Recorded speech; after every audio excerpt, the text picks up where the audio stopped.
असली घर कौन सा होता है, उसका मायका या ससुराल? चलिए इस कहानी में जानते हैं। मानसी को घर सजाने का बहुत शौक था। एक दिन मानसी अपने पिताजी से कहती है, पापा, कल आते वक्त सड़क के किनारे लगे रंगीन गमले लेते आना, छत में छोटा सा गार्डन बनाऊंगी। अरे 2 महीने बाद तेरी शादी है। ससुराल जाकर ही सजाना, वही तेरा असली घर होगा। और फिर मानसी की शादी नारंग से हो जाती है। नारंग का घर होता तो है बहुत बड़ा, लेकिन पुराने तरीके का। फिर एक दिन, माँ जी देखिए, मैंने ड्राइंग रूम सजाया है। ये नया बड़ा टीवी और सोफे कैसे लग रहे हैं माँ जी? अरे ये सब नहीं चलेगा। यहाँ मेहमान आते हैं तो आराम से खटिया में बैठेंगे, सोफे में कहाँ पीठ सीधी करेंगे। और रंगीन टीवी का रिवाज हमारे घर में अभी नहीं आया है, समझी? सास मानसी को लगभग फटकार से लगाकर वहां से चली जाती है। वो सास से माफी मांगकर कमरे को फिर से पुराने जैसा ही सजा देती है। एक दिन किचन में मानसी सब्जी बना रही होती है कि तभी उसका पति वहां जाता है। अरे ये क्या कहते हैं इस सब्जी को? परवल जी, हमारे मायके में तो खूब बनती है। आज मन था खाने का तो सबके लिए बना दिया।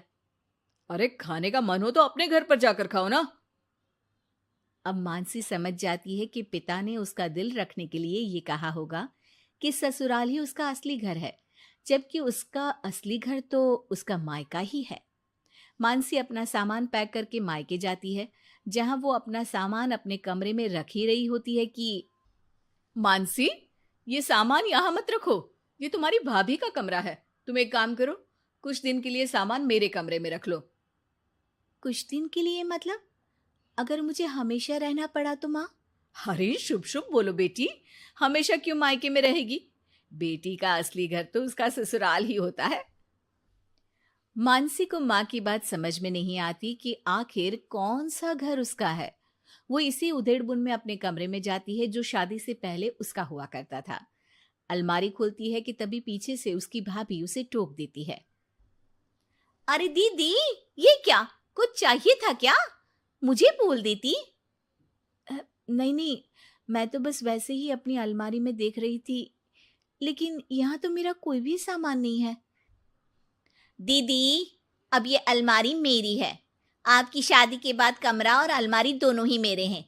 अगर आपको यहाँ आना है मेरे कमरे में या अलमारी से कुछ चाहिए तो आप मेरी इजाजत ले लीजिएगा। मानसी को भाभी की बात बहुत बुरी लगती है। वो सीधे माँ के पास जाती है। माँ, वो तो मेरा कमरा था। हाँ बेटा था, लेकिन अब तो तेरी अलमारी तेरे ससुराल में है ना। हाँ, लेकिन वहां तो मैं अपने अनुसार कुछ भी नहीं कर सकती। हर बात पर सास से पूछना पड़ता है। उनके कहे अनुसार ही घर पर रहना पड़ता है। और अब यहाँ भी तुमसे और माँ से पूछना पड़ता है। तो फिर मेरा घर कौन सा है माँ? तभी वहां मानसी की भाभी आ जाती है और वो बहुत ही समझदार महिला होती है। अरे ये तो बहुत सरल है मानसी। तुम ससुराल जाओ और कुछ महीनों तक मेरे कहे अनुसार चलो।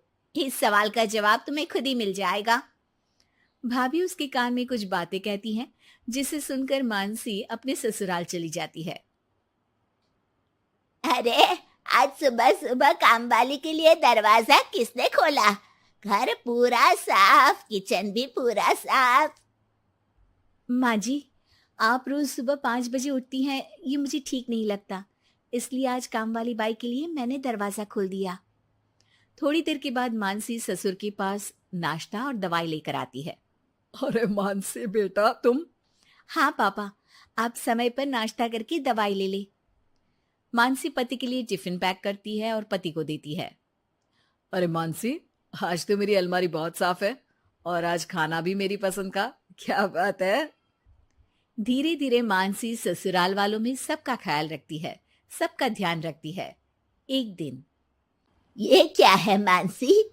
अब माफ करिएगा मम्मी जी, आपके मना करने पर भी मैं एलईडी टीवी ले आई। काम करने के बाद जब मैं फ्री होती हूँ ना, तो टीवी देखने का बहुत मन करता है। ब्लैक एंड व्हाइट टीवी में मुझे समझ में नहीं आता, इसलिए अपने कमरे के लिए कलर टीवी मंगवाया था। अरे बेटा, तेरा घर है, अपने कमरे में क्यों, ड्राइंग रूम में ही टीवी लगवा दे, हम भी देखेंगे। मानसी सास की बात सुनकर खुश हो जाती है। अरे मानसी, याद है एक सब्जी खाने का तुम्हें बहुत मन था, तो वो सब्जी बनाओ ना, हम सब लोग भी वही खाएंगे। लेकिन वो तो यहाँ पर बनती नहीं है ना। अरे भाई, किचन तुम्हारा है, इस घर की तुम मालकिन हो, अब तो तुम जो खिलाओगी वही खाएंगे हम। मानसी की समझ में नहीं आता कि अचानक घर वालों के व्यवहार में इतना बदलाव कैसे। वो अपनी भाभी के पास मायके जाती है। भाभी, आपके कहे अनुसार मैंने सबका ख्याल रखा।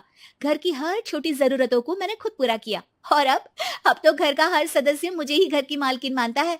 लेकिन ये क्या फॉर्मूला थी भाभी, समझी नहीं मैं। देखो मानसी, घर किसी एक का नहीं बल्कि पूरे परिवार का होता है। चार दीवारी ईंट कंकड़ से बनने वाला घर अपना तभी होता है जब हर व्यक्ति अपनी जिम्मेदारी समझ उन चार दीवारी को घर बनाए, और ये तभी मुमकिन होगा जब आप खुद उस घर को अपना मानकर रहें जहां आप रहते हैं। मैं समझ गई भाभी, लड़ाई झगड़ा चालाकी से कोई भी घर अपना नहीं हो सकता, फिर चाहे वो औरत का ससुराल हो या फिर मायका।